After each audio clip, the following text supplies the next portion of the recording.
নোচোৱাকৈ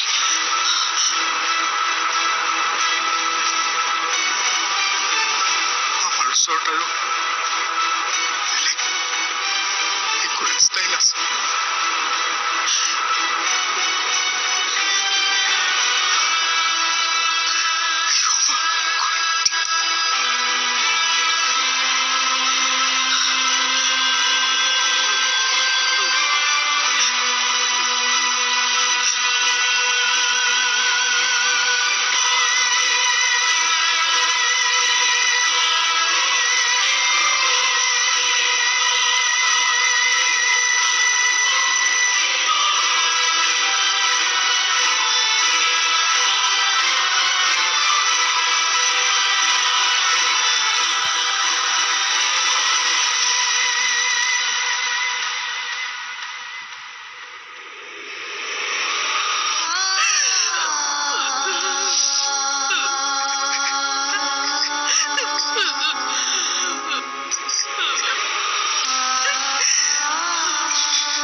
মই যে তোমালোকক দুখ দিছো,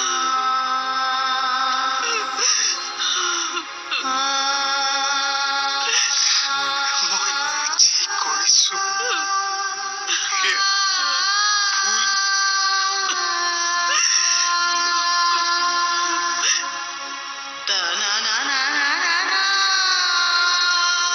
তোমালোকে মোক লৈ যিমান সপোন দেখিছিলা, মই সকলো ভাঙি পেলাই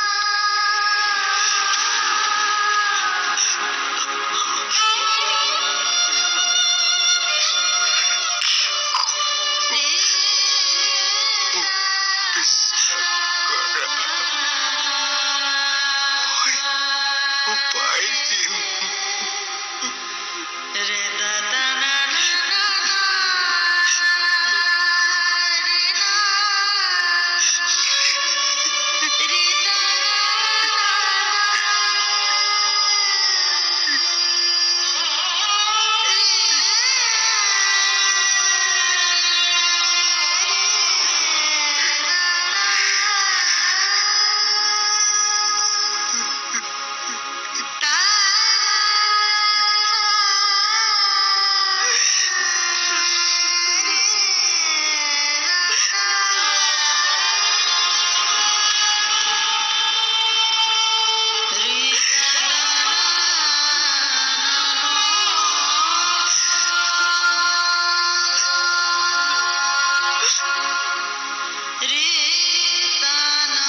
মই খুৰাৰ কথা ভাবিছো।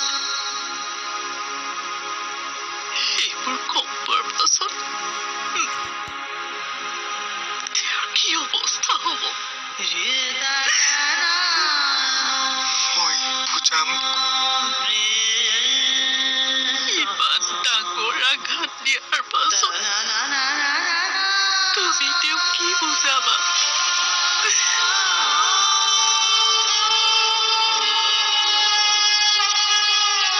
তুমি ভবাৰ দৰে কথাবোৰ ইমান সহজ নহয়। তুমি অন্ততঃ এবাৰ আমাক কথাবোৰ জনাব পাৰিলাহেঁতেন। আমি নিজে তোমাৰ বিয়া পাতি দিলোহেঁতেন।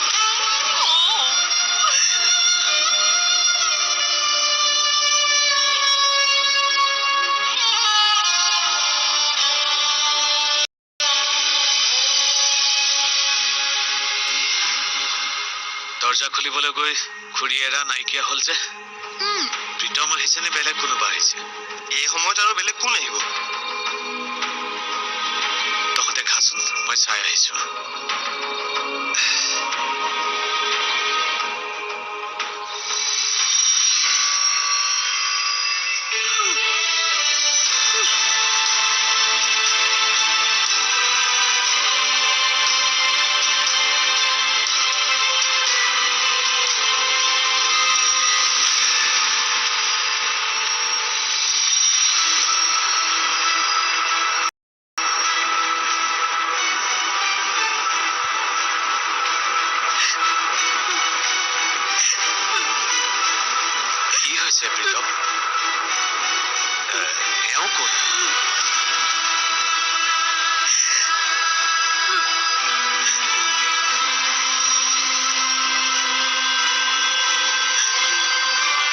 কি হ'ল তই একো নকওঁ যে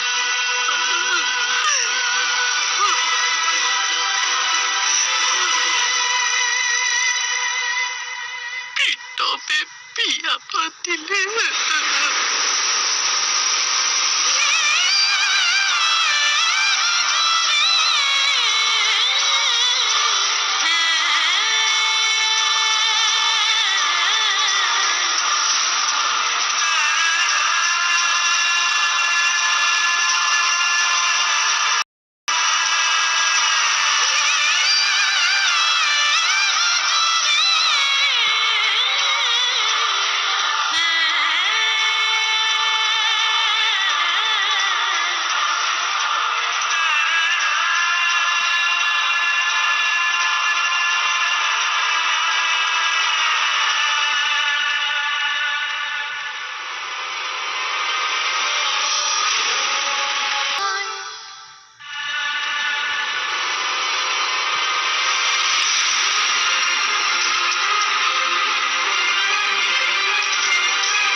নিজেই ল'ব পৰা হলি যেতিয়া তোৰ জীৱনত আমাৰ কি প্ৰয়োজন আছে?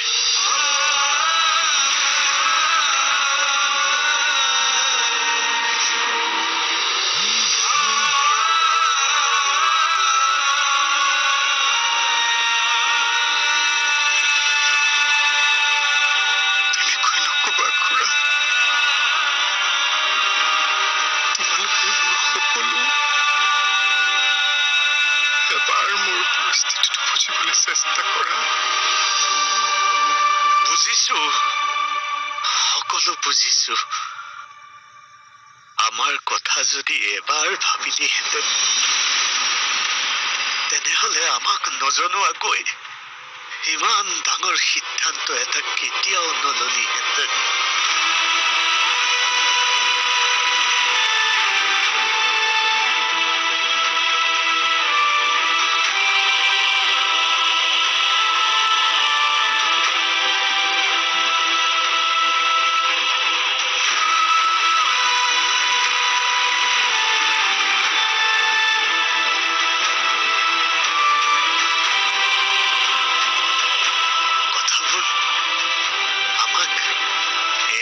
জনোৱাৰো প্ৰয়োজনবোধ নকৰিলি নহয়।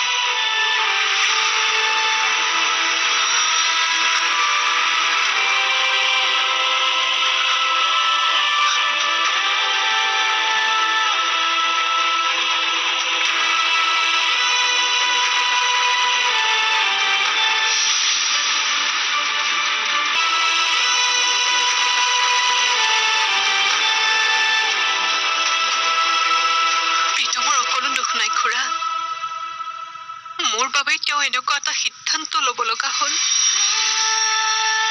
প্ৰীতম আৰু মোৰ সম্পৰ্কটোৰ কথা পাপাই গম পাইছিল। তাৰপিছত পাপাই মোৰ এংগেজমেণ্ট বেলেগৰ লগত ফিক্স কৰিলে।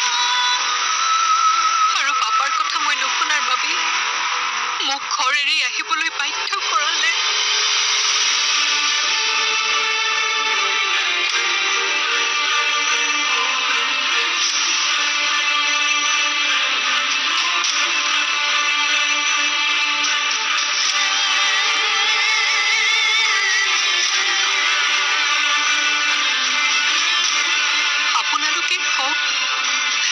তেনেকুৱা পৰিস্থিতিত মই অকলে কলে যাম। এজনী ছোৱালীৰ পিতৃ হিচাপে ভাবো। সেই সময়ত প্ৰীতমে মোক অকলশৰে এৰি দিয়াটো উচিত হ'লহেঁতেন জানো।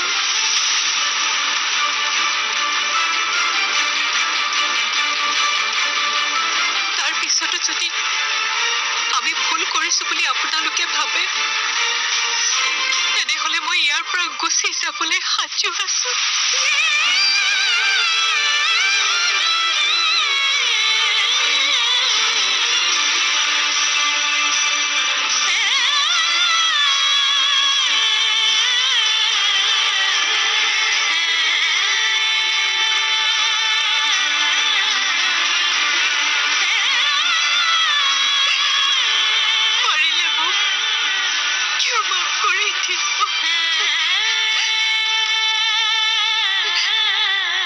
এই পৰিস্থিতিৰ বাবে কেৱল ময়ে দায়ী।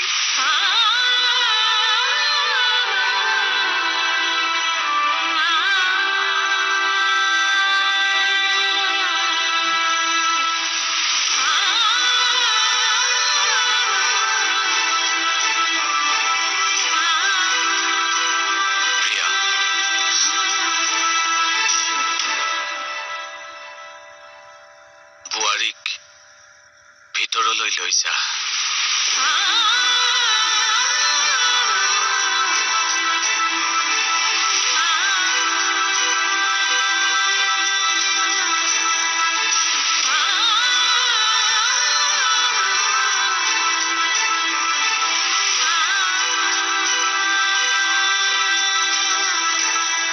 মই জানিছিলো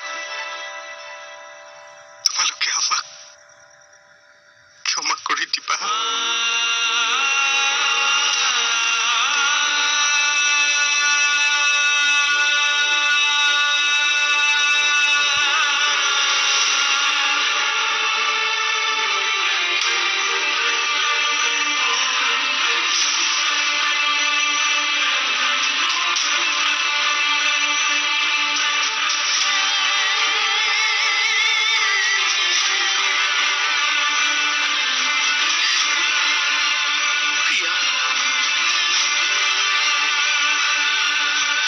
ভিতৰলৈ লৈ যোৱা।